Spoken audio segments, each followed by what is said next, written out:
By an amazing God, and we're loved with an amazing love. It just breaks down every kind of every understanding we have of what love is like. It's bigger. It's outrageous in so many ways. The words in that song just there, bold I approach the eternal throne, just puts me in mind of like what I imagine happens behind the scenes at Buckingham Palace.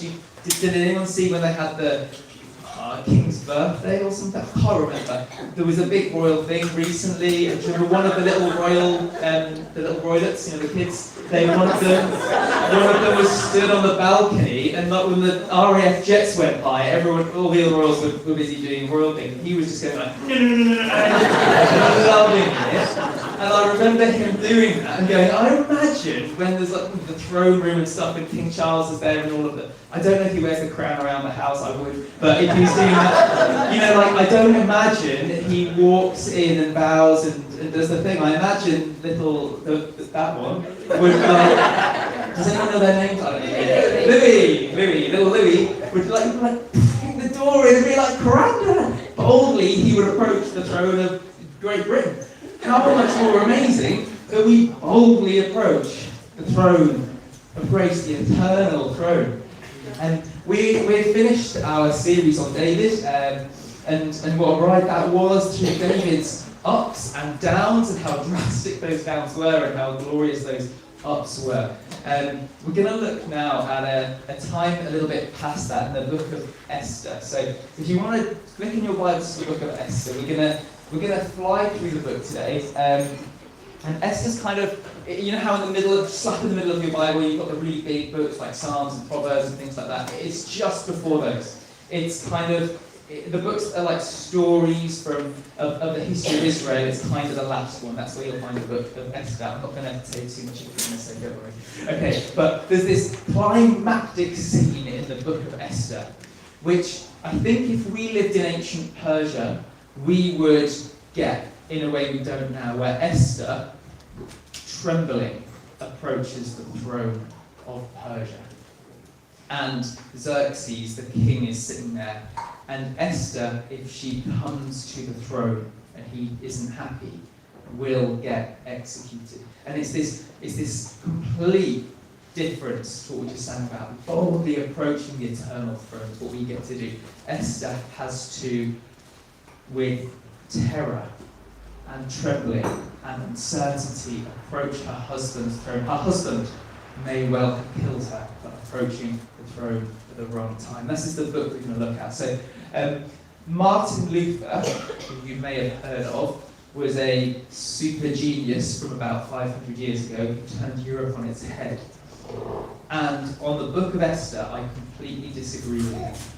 What he said on the book of Esther was, you can't see God in it, it's aggressively Jewish, and there's no gospel in it. Now, I've read through Esther a couple of times, and I don't profess to be half as smart as Martin Luther was, but it's a glorious book, a book we can really relate to if you've ever felt this world is a bit gritty and horrible. Have you ever felt that? You put your hand in, ever felt that? Okay, 4 of you good. Okay, so some of you have felt, had a tough time, right? When you read Esther, you're like, man, this is a tough world they lived in. Has anyone ever been like, where are you, God? Like, why are you not moving in this situation? Do you know, if that's you, rather than putting your hand up, because that was hard, just turn to the person next to you and go like, yeah, that's with me. Has anyone felt that? Yeah, you felt that, yeah. In Esther, the word God isn't mentioned in Esther. There's no Yahweh, there's no Jesus, there's no God mentioned. But man, is he there, right? Man, is he moving. So if you've ever felt this world is tough, this world is gritty and unfair, has anyone ever felt just really, really uncomfortable with a situation? You do this, it's bad. You do that, it's bad. You felt like it? That's in the book of Esther. All of that is so in the book of Esther, right? So we're going to have a great time reading through this. What we're going to see is how God moves, God the invisible, right? God moves in the natural. God moves moving things around and just dictating things for his glory in a way that can be subtle and doesn't have lights in the sky. That's what we're going to see if we go through it. I just want to read a quote about exactly that. And then I'm going to hand over to Jimmy, because Jimmy's going to do the majority of today's sermon. So that's exciting. Give it up for Jimmy. That's good. So I'm going to read this, get out your hair, and then I'm going to come and do the middle bit, and then back to Jimmy. That's the plan. So God moves in the coincidences and the happenstance of life, the things that you just go, oh, if that hadn't happened, that hadn't have happened. These things aren't coincidences, okay? God moves in the glorious and miraculous. God moves in the mundane and the coincidences. Okay, John Piper says this about exactly that. He says this: God has revealed his purposeful sovereignty. Sovereignty just means his kingship, the fact that he is in control. God has revealed his purposeful king controlliness, okay, over good and evil, in order to humble human pride, intensify human worship, shatter human hopelessness, and put a ballast in the battered boat of human faith. It puts steel in the spine of human courage, gladness in the groans of affection, and love in the heart that sees no way forward. Esther gets herself into a situation, God gets Esther in a situation where there's no way forward, and yet we see him gloriously in it. Right, over to you, Jimmy. Okay. Let's turn myself on. Can you hear me? Yes. Perfect. Okay, let's... Even at the back. Well, that's good.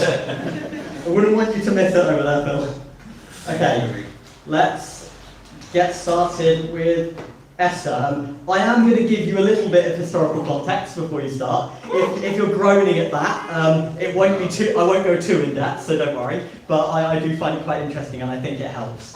So, like Pete said, we're in Persia, and the king. In my Bible, I call him Ahasuerus. I don't know. I'm pretty sure I'm not saying that correctly, but his Greek name is Xerxes, and that's a lot easier to say, so I'll use that. And that places this book in the early 5th century BC. And in this book, like what Pete was saying, like the real core of this is God working in the natural, God working in the coincidences. And what's quite interesting about that is that this being in the reign of Xerxes places it right at the end of the Old Testament. This is just during or just after the time of people like Ezra and Nehemiah and the final prophets. So this is just before what's like the time between the Testaments, the 400 years of God being quiet, God's silence to the Jews. And that gives us a really interesting concept when we get into the story. The other thing I want to make clear is, if you've read Daniel, you'll point this out, but there was a tradition and later a law in the Empire of the Persians that a law made by the king could not be revoked. And that will come quite into play as we go into this. So, this is a really interesting and very much a well-written story, so we're going to tell it as a story. And we start the story with a massive feast. And Xerxes, who is throughout the book very, very proud and also often very, very drunk, is throwing a huge party for showing everyone in his kingdom how powerful he is. And he starts by throwing a party for 180 days for all his most important princes. 180 days of feasting and partying, and he finishes it off with 7 days of partying with all of the city. And he invites all of the city in to come and see how amazing he is. And at the end of this, to show his power, he decides he's going to show off his beautiful wife to all of the kingdom. So he invites Queen Vashti and he tells her to come out and present herself in front of the kingdom. And she says no. She says no to this king who thinks he is so powerful. It says he's the ruler of 127 provinces. And he tries to bring his wife out, and she says no. And Xerxes gets very, very angry and removes her as queen. So that sets up the stage for our main character, Esther, to come in. And we're introduced to her. She's being raised by a man called Mordecai after her dad has died.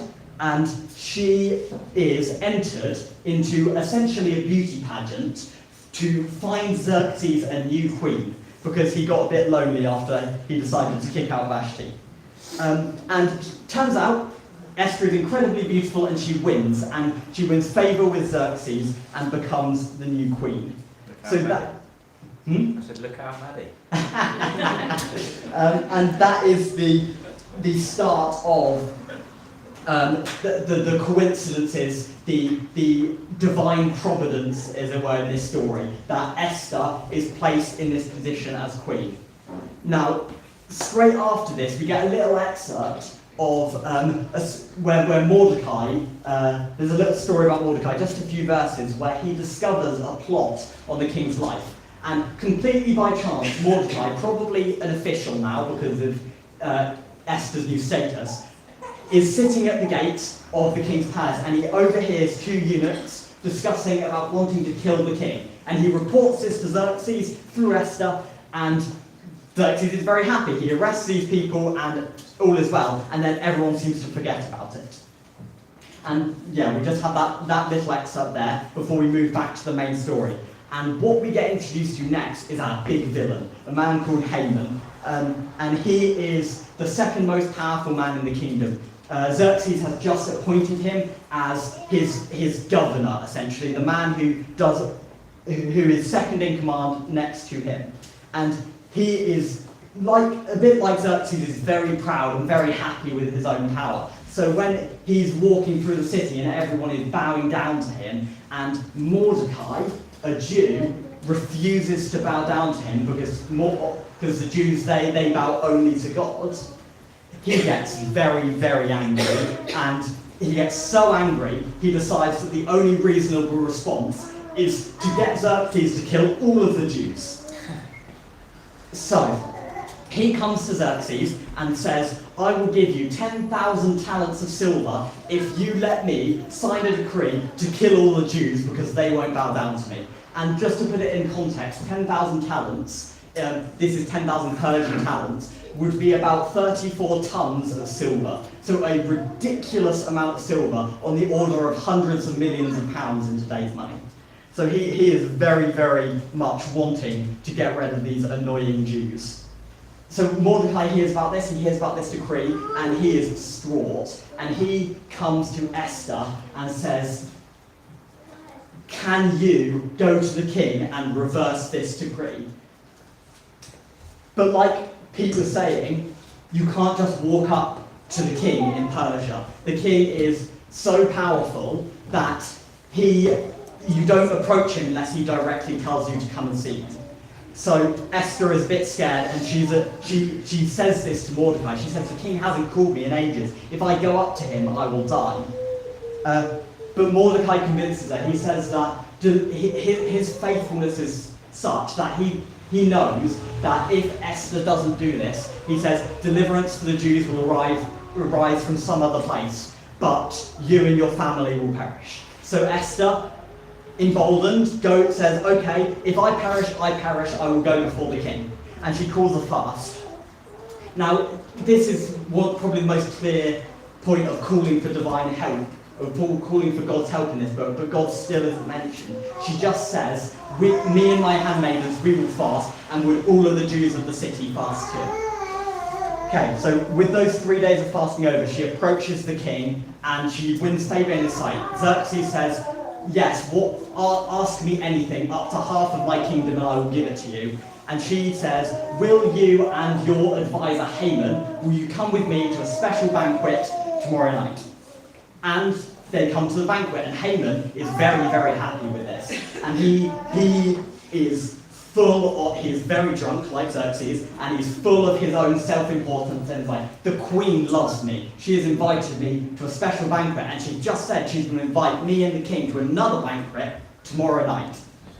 So he goes home, and then he sees Mordecai again, and it ruins his mood. And he goes home to his wife, and his wife suggests that the only reasonable response to this is to build a gallows 50 foot high to hang Mordecai on. And so he thinks it's a great idea and does it, and then goes to the king in the morning to say, I'm going to hang Mordecai on these gallows. But then we get another big God incident, as it were, as that night the king can't sleep. And so he decides some good bedtime reading would be the annals of the kingdom, all of the memorable deeds of the kingdom. And in it he finds that Mordecai saved the king's life. And he realised, oh, I forgot about that. I never did anything for him. So as Haman is walking into the palace, he's got this in his mind, and he says, Haman, what do you think it should be done for the man who the king delights to honour? And Haman goes on, basically listing all the things he thinks the king is going to do for him. And so the king then says, brilliant, do that for Mordecai. And Haman leads Mordecai through the streets, declaring that this man the king delights to honour. And so Haman is very embarrassed, and he goes home to his wife, and his wife tells him, if this man Mordecai is of the Jewish people, surely you will fall before him. Okay, now the second banquet that Esther invited Mordecai and the king to now happens, and she invites Haman and Xerxes, and they're feasting, and they're both getting very drunk again. It seems to be a Persian tradition. And as at the end of this feast, the king is like, what is it that you want? You've been saying this for 3 days now. What is it that you want? And she says, will you save my life from this man Haman? He is trying to kill me and all of my people. And, well, as I said, Xerxes is rather drunk, so he stands up, goes out to the garden and takes a minute to try and control himself, and then he comes back and gets very, very annoyed and angry at Haman and says, you will not kill Esther, you will not kill the Jews, and instead gives Haman's life into Esther's hands, and Haman decrees that Haman shall be hanged on the gallows he built for Mordecai. This whole book, and you see it throughout the book, there is just ironic reversal after ironic reversal. And this, that chapter 6 where Haman exalts Mordecai is the very centre of it. Haman built a gallows for Mordecai, and he is hung on it. Again and again, the evil in this book tries to thwart the Jews, and it is turned on its head, and instead, that evil is averted.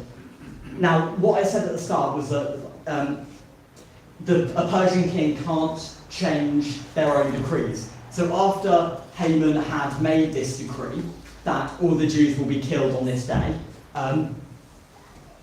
Xerxes can't change it. He can't say, no, that decree is no longer valid, because that's not how Persian law worked. So instead, he gives his signet ring to Mordecai and Esther and says, you can do as you will to save the Jews from this. And they decree, they send out letters to the kingdom that on this day that Haman decided that the Jews will be killed, anyone who tries to kill the Jews have full permission from the king to defend themselves and fight against these people trying to kill them.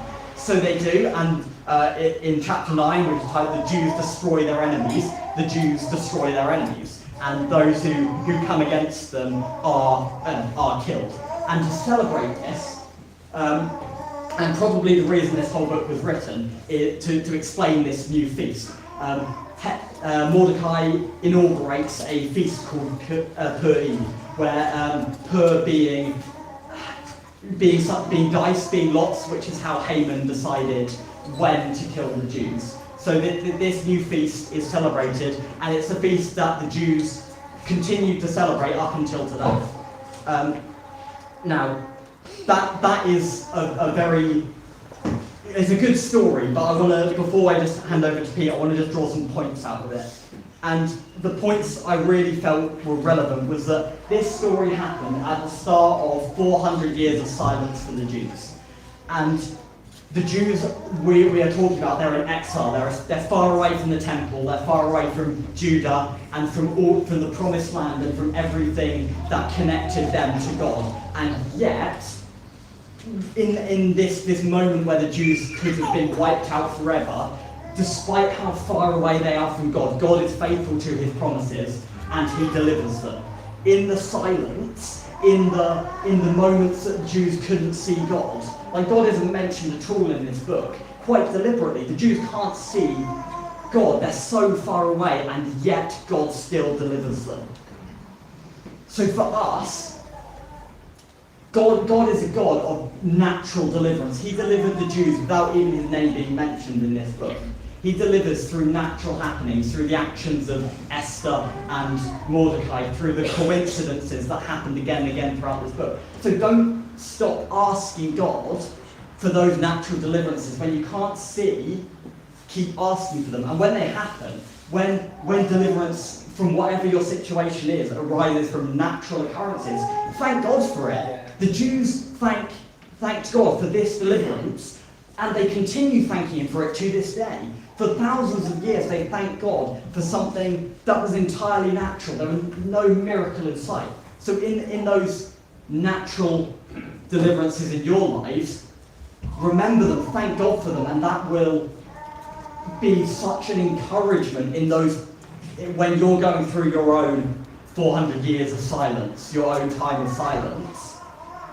Focus on God and thank him for the deliverances you can see, even if they're not flashy and supernatural. Now, I think Pete is going to talk about supernatural deliverances with the Exodus. Absolutely. So one of the funny things about this book being so unique is that it also follows the story of the Exodus.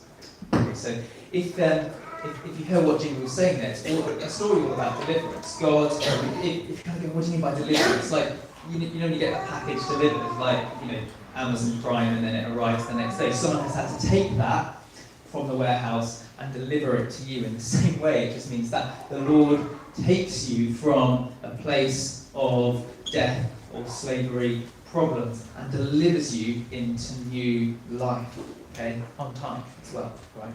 Now, so that's what deliverance means. The Lord is a God of deliverance. I wanted to point out just how it is completely in the natural in the book of Esther, and yet somehow this book, just for 1,000 ways, just mirrors the story of the Exodus. Consider this: God's people are taken out of their land and put into a completely different culture. In the Exodus, they live under Pharaoh in Egypt. In Esther, they live under Xerxes in Persia. They are considered different, second-class citizens. It takes one decree from Xerxes to have people in 127 provinces banding together to kill the Jews. That doesn't happen just like that. That happens after years and years of anti-Semitism. In the same way, in Exodus, Jews are slaves, forced to build the pyramids and stuff for Ramesses or whoever it was. Then you have one Jewish person, through no choice of their own, who finds themselves in the royal court. Esther, she doesn't want to be in this beauty pageant. It's this dehumanizing, misogynistic, like conveyor belt of beautiful women, and he gets to be a creep and then choose the best one. She's forced into that situation, and it lands her in the halls of power. Moses, in the book of Exodus, was a baby, and he gets put into the river, cast off down the river, because he had maybe a 1 in a million chance of living if his mother did that. If he didn't, then he would have got killed because they were killing all the male Hebrew children. And who picks him out of the basket but the princess of Egypt? And then, if you've seen the film The Prince of Egypt, he grows up in the royal court of Egypt. Then it comes a time when the people of God, the Hebrews, the Jews, they are facing annihilation for nothing they've done wrong. But Moses goes to Pharaoh again and again and says, please let my people go, let my people go. And God, through his miracles, forces Pharaoh's hand. Finally, Pharaoh goes, fine, take the people, and off they go, rushing off. They're escaping. Okay, but also, Pharaoh said we can go, it's going to be fine. And they arrive at the banks of the Red Sea. Okay, now you might know the Red Sea, it's not like a giant sea with storms and stuff, but if you were going to lead your family and your possessions in there and a whole nation into there, that's certain death ahead. And behind are the hoofbeats of Pharaoh's chariots, as he changed his mind and decided to catch them and kill them or take them back into slavery. And yet, through the miracle of the parting of the Red Sea, God's people are delivered. And then you might know that the chariots go in after them in the book of Exodus. And God goes, okay, miracle undone. And the waters come crashing down, and the people who would seek to kill God's people are annihilated by the waters. In the same way, that's how Esther ends. Those that have banded together to kill the Jewish families, they themselves are stopped and killed. They're books that parallel each other, down to this beautiful little this detail, and it's something that sort of makes me smile. To me, it seems like a flourish. God does the incredible. God has the people saved. And then he goes, ta-da, right? This is the ta-da, and I love this bit, right? When Moses meets God at the burning bush, he gets the big job. You need to say to Pharaoh, Almighty King of Kings, Pharaoh, let my people go. And when you go, you're going to get to plunder the Egyptians. The last verse in Exodus 3 says, but each woman is going to ask of her neighbour and any woman who lives near her house silver, gold jewellery and for clothing. You're going to put them on your sons and your daughters, and so you shall plunder the Egyptians. Plunder was a thing done when an army had annihilated the other army, okay? Not when the slaves escaped. And so this is ridiculous. This is beyond possible, God, okay? And then what happens is after the 10th plague and the Jews are ready to leave, it's plundering time, and the women just go to their next door neighbours or the Egyptians down the street and went, we're off now because of all the death and plagues. Can we have your earrings and your nice coat, please? And the Egyptians are like, take it, just take it and go, get out, please go. And off they go with the diamonds and the jewels and the silver and the gold and the clothes of the Egyptians. And then God has Moses write in Exodus 12, verse 36, thus they plundered the Egyptians. Ta-da! God's like flourish on the end. And it happens in Esther as well. The same word's used right at the end. So he sends out his decree, okay, we're going to kill all the Jews, that's the job. And then he sends out another decree saying, after Esther's intervention, and he says, if there is anyone that seeks to kill the Jews, you can band together and annihilate anyone that does that.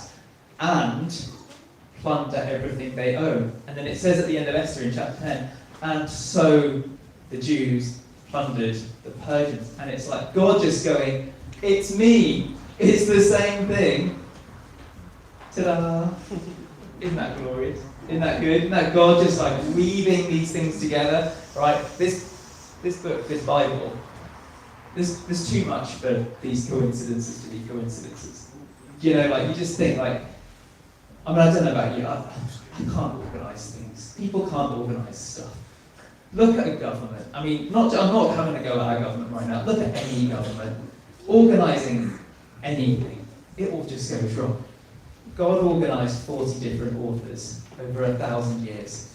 Shepherds and kings and poets and priests and all manner of different kinds of people. And this book weaves together so gloriously, so possibly. Every time I read the Bible, there's a bit that it's like going, ta-da, look, I put that in there. You see how it weaves together? God delivers through the miraculous. God delivers through the normal. And it all just weaves together so good. Jimmy will talk to us about the ultimate deliverance. Okay, so, I'm not on. There we go. Is that on? Yeah. Yay, perfect. I'm the sound guy, I should remember these things. Well, one of the sound guys. Thank you, George. Okay, so we've heard about God's natural deliverance, we've heard about God's supernatural deliverance and how they reflect each other. But God's ultimate deliverance is made perfect, naturally and supernaturally, in the person of Jesus. Yes? Yeah. So, I'm going to do this a lot through Romans because it's a beautiful explanation of the gospel. And there's a verse at the start of Romans which goes, for I am not ashamed of the gospel, for it is the power of God for salvation to everyone who believes. So that is what we have been talking about. We've been talking about deliverance from physical things. But God did so much more than that. He delivered his people, us, from not just our physical situations, the broken world we live in, and from our death into eternal life. He delivered us from our shame and sin into righteousness, from death to life. And that is the wonder of the gospel that is just shown in the way God delivers in the natural and the supernatural as well. But we're not. So I want to talk about from. delivered from sin and shame. Romans goes on to say that all have sinned and fallen short of the glory of God. No matter who you are, you know, I'm sure you know you sin, you know that shame and what that feels like, but you might even know like the fear of death. That's something that's on a lot of people. The fear of death is probably the biggest thing we can be delivered from in our lives, or the biggest fear we can be delivered from for a lot of people's lives. But we are completely delivered from that. We are delivered to right standing with God. But there is a real response to that. Like I was saying, with God's natural and supernatural deliverance, we respond by thanking God, we respond by asking God. The therefore here is now we can live as befitting this. We are delivered. We are delivered from our sin. We are delivered from our shame. So now we can live, and I'm going to turn to 1 Peter 2.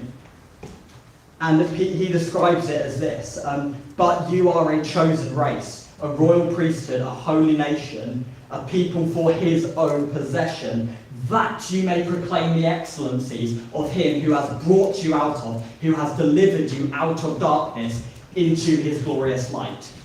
So the response from deliverance here, the response from a supernaturally natural deliverance from sin and shame, is to proclaim that. We are delivered out of our sin and our shame. We are delivered out of all of the crushing debt of everything we lived in before.